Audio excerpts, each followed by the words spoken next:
Here we back.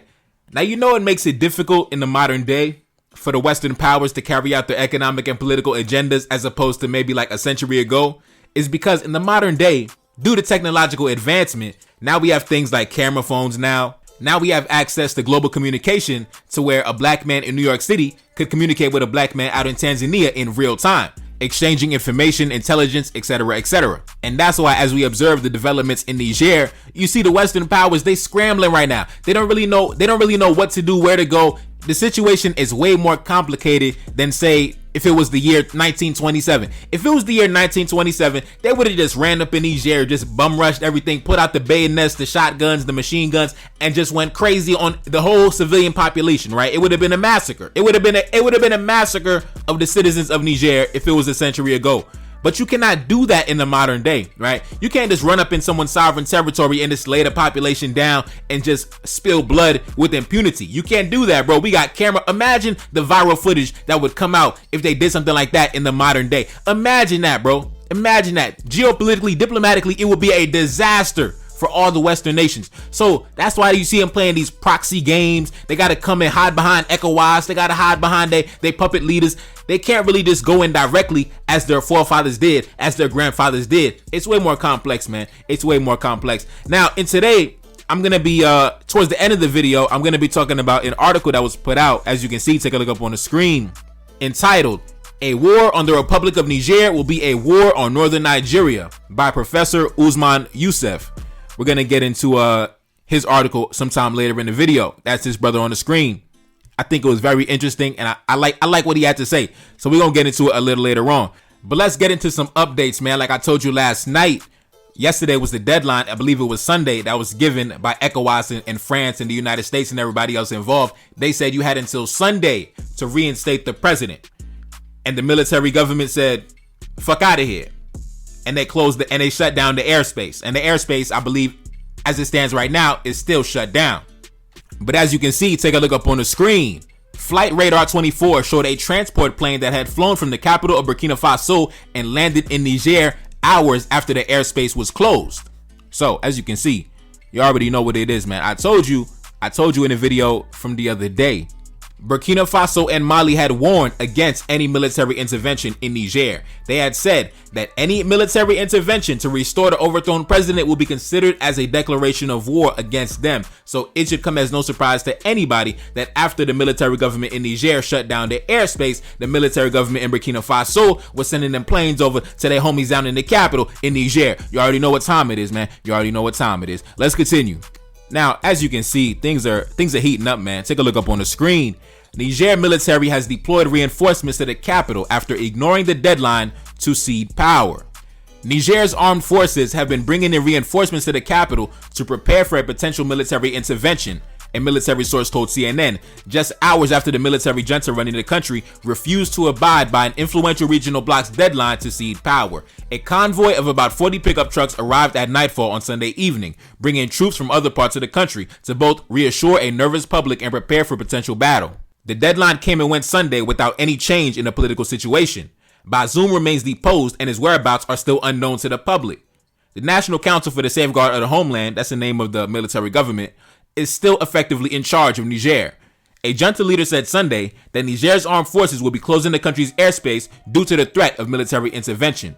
What comes next is unclear. ECOWAS leaders say their preference is to find a diplomatic solution to the crisis, but have maintained they are willing to resort to the use of force as a last resort to return Niger's democratically elected government back to power. The bloc is set to hold another meeting on the situation on Thursday. So as you can see, the deadline has been extended. They called their bluff. And unfortunately, they put out the weapon, they put out the strap, and they wasn't ready to use it. And they ended up putting the gun back in the holster. And now they looking crazy right now. Now they looking crazy. But yeah, so they're going back to the drawing board and they're going to come back with another plan because Nigeria was supposed to spearhead the operation. But the Nigerian Senate told Tinubu, fuck out of here. You know, they told Tinubu, listen, I know you be up in Paris. You got a villa up in Paris. You go to the doctor up in Paris. But yeah, fuck out of here, big bro. So It's looking complicated right now because a lot of people are backing out. A lot of member states in ECOWAS, they said, we're not trying to do that. A lot of the neighbors, a lot of Niger's neighbors, Algeria, etc., they have said that a military intervention against Niger would be a direct threat against them as well. So, Burkina Faso, Mali also pledged assistance, and they also had their own meeting as well. We're going to talk about that later today. Bro, it's a lot going on, bro. A lot of moving parts, a lot of different political interests at play on the table, and it's crazy, bro. Now let's continue. Now, take a look up on the screen. A joint delegation from Burkina Faso and Mali has arrived in the capital of Niger to show unwavering support for the people of Niger. Their mission aims to strengthen inter-African solidarity and reinforce the deep unity between the nations. The delegation emphasizes the importance of regional collaboration to address common challenges, particularly security and humanitarian issues, and seeks to enhance stability and development in Niger through mutual aid between sovereign countries. Now, while ECOWAS is having their own meeting, they're going to have their own meeting on Thursday. Take a look up on the screen. The military leaders of Mali, Burkina Faso, and Niger, they had their own meeting today. And they're not even hiding it, bro. They're not hiding under the cover of darkness. They sitting right in front of the goddamn presidential palace taking a picture for Instagram like, hey, bro, snap that picture real quick, bro. Let's get a pic for the gram. They ain't hiding, man. They outside with it. They outside. Macron, is you outside? I don't know. I ain't seen you, bro. I haven't seen you outside. Let's continue. As you can see, ECOWAS calls for a second emergency summit to discuss the coup in Niger. The West African bloc to meet days after its deadline expired for Niger's coup plotters to reinstate the ousted president. Man, they called you bluff. Now you got to go back to the negotiation table after you was talking about violence and bloodshed and shit like that. Man, don't ever pull out the weapon. Let this be a lesson. Don't ever pull out the weapon unless you are guaranteed to use it, because if you don't, nobody's gonna respect you after that. Everybody gonna be like, oh, this dude bluffing. He ain't gonna shoot shit. He ain't gonna shoot nothing. Ah, man, get out of here, bro. So let this be a lesson. Unless you are guaranteed to use the weapon, do not pull the weapon out. They shouldn't even know that you even have a weapon, man. But to me, it's just so crazy how ECOWAS, in collaboration with the Western powers, within the same week, they were immediately talking about violence and bloodshed. And they called you bluff, man. They called you bluff, man. Anyways, let's continue. Mali and Burkina Faso declared the chairman of the African Union persona non grata. Wow. The president of Algeria says a military intervention in Niger will be a direct threat to Algeria. Now, let's get back to that article that I was talking about at the beginning of the video. Take a look up on the screen. This Nigerian elder, he put out an article and he gave his own opinion on the entire situation. The war on Niger Republic will be a war on northern Nigeria, as you can see the brother on the screen. And before we jump into the article, let's learn about who the brother is, right? Who is Usman Yusuf? Let's take a look at it. Usman Yusuf is a Nigerian professor of hematology and oncology and bone marrow transplantation and an alumnus of Ahmadu Bello University. Now, hematology and oncology, if I'm not mistaken, I believe that's the study of the blood, things like that.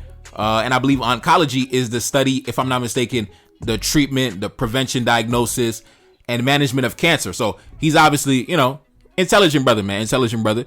Now let's get back into it. He's practiced medicine across 3 continents, Africa, Europe, and North America. Okay. So obviously, this is not some random black man, in the goddamn subway just ranting and raving about geopolitics. This is an intelligent brother who is familiar with the political structure of the Nigerian government. He's obviously well connected and well respected up in that northern Nigerian section.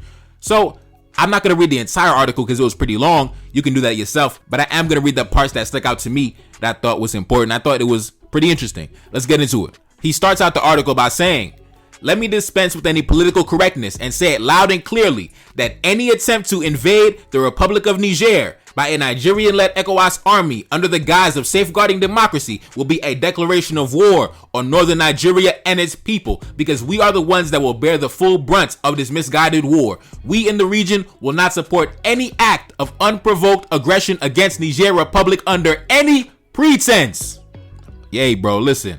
I already know how my Muslim brothers get down. I already know the camaraderie that y'all got. It's a little more powerful than the average black man. Yo, the camaraderie between, one black Muslim from another black Muslim, especially when they have the same ethnic group, that's a little more powerful than just the average camaraderie amongst regular black men. I know they gonna ride for each other. I know how y'all get down. I already understand. I'm not surprised. I know how you guys are coming, man. Now let's continue. "We in the North are tired of wars. We have been at war with Boko Haram for 14 years, and for 9 years with bandits and kidnappers. Thousands of our people continue to be killed and kidnapped, while millions have been displaced from their ancestral homes, including the 300,000 that have sought refuge as IDPs in the Republic of Niger. Our economy, education, infrastructure, and social fabric have all been devastated. How can we support any foreign war when our house is on fire? At a time when Nigeria is facing the worst insecurity of our lifetime, with nauseating corruption, bad governance, youth unemployment and drug abuse, discontent of the citizenry, excruciating poverty brought about by chaotic economic policies, a military invasion of the Republic of Niger will be reckless with grave consequences beyond the sub-region. Instead of starting a new war, President Tinubu should channel all his energy on finding ways to stop the bloodshed in our land by ending the wars on Boko Haram and banditry as soon as possible, reconcile the warring communities, resettle all IDPs, and rebuild our communities and the region's economy. The Republic of Niger is a landlocked country. Northern Nigeria shares a long border stretching along Nigeria's entire northwest to the northeast border. The 7 northern states share a common religious, cultural, and ethnic heritage with their kinsmen in the Republic of Niger. Man, I told you, brothers. I told you. It's really difficult for the European powers to play divide and conquer amongst these different men, especially these brothers. I'm sorry. It's really hard to play divide and conquer amongst the Muslim brothers, man. I'm not even Muslim, but I already know the brotherhood them boys got. It's a little different, man. The brotherhood them boys got is different, bro. They riding for each other, bro. You can't really play divide and conquer against the Muslim black man as easily as the other religious factions. I'm sorry to say it. When it comes to the Muslim brothers, they got a certain camaraderie where they really ready to ride or die for each other that the other religious groups, they don't really got. That's why the Western powers, they scrambling right now. They don't know what to do right now. They want to maintain access to the uranium and the gold, but unfortunately, you got a bunch of Muslim black men that's surrounding that entire territory, and they can't really penetrate it right now. They're trying to find a way to penetrate into House of Fulani territory, but I'm sorry, it's just not happening, man. It's just not happening. Them boys is standing in solidarity with each other, and to be honest, I said this in my comment section yesterday or the other day. I said, look, the Western powers, the United States, France, all their allies, etc., yo, y'all just need to man up. Just man up and send your own troops. Send your own men. Send your own men to go sacrifice their lives on behalf of American and French multinational corporations. Stop trying to hide behind these puppet armies, these vassal armies. Man up, send your own troops to go sacrifice their life get out of here. Black men in the Sahel ain't sacrificing their life. They letting it be known they standing in solidarity with each other. The ancient Sahelian kingdoms are reuniting. If you take a look at the map of West Africa, all the countries that are currently under military leadership, that are currently in rebellion against the French government, that is the ancient Sahelian kingdoms, my man. That's the ancient Sahelian states. Those legendary, wealthy, powerful Sahelian states. Yeah. They're coming back together, man. Now let's continue. In the article, he went on to say, the conditions that led to the recent pandemic of military coups in the ECOWAS sub-region are unfortunately present in all 15 member countries. Military coups, though they are unacceptable and retrogressive, they will continue to be a looming danger to democratic governments in the region as long as the political class continue to ignore the sufferings of their people and keep on perpetuating corruption, bad governance, flawed electoral processes, impunity that push their people deeper into poverty, hopelessness, and worsening insecurity. Amen. Amen, brother. Amen. I know you're a Muslim brother, but amen. Amen. Praise to their ancestors. Praise to Allah. Whatever you believe in, man. Amen. I'm with you, big bro. I'm with you. Let's go. Now, let's continue. In the article, he went on to say, in spite of its rich mineral resources, Niger remains one of the poorest countries in the world. It has been plagued by recurrent droughts, worsening climate change, and the presence of terrorist groups such as Boko Haram. France has been exploiting the country's rich mineral resources with little or no benefit to the country or its people. ECOWAS has literally declared war on the Republic of Niger by imposing biting economic sanctions on a country heavily dependent on foreign aid. It has ordered closure of borders with member states and imposed a no-flight zone, hoping to curb the junta's influence and hinder any potential allies from providing aerial support. The junta also has been given a week ultimatum starting from the 31st of July to vacate power or face military action. Nigeria has unilaterally terminated the treaty between the two countries signed in the 60s for Nigeria to provide electricity to Niger in exchange that it will not obstruct the flow of water to the country's hydroelectric dams. This treaty has ensured that Nigeria supplied 70% of Niger's electricity. Today, the capital city of Niger is in darkness. Listen, bro. Them northern Nigerians, they standing up for their people, man. They riding for their boys in Niger, man. They riding for their family in Niger. That's what it is, man.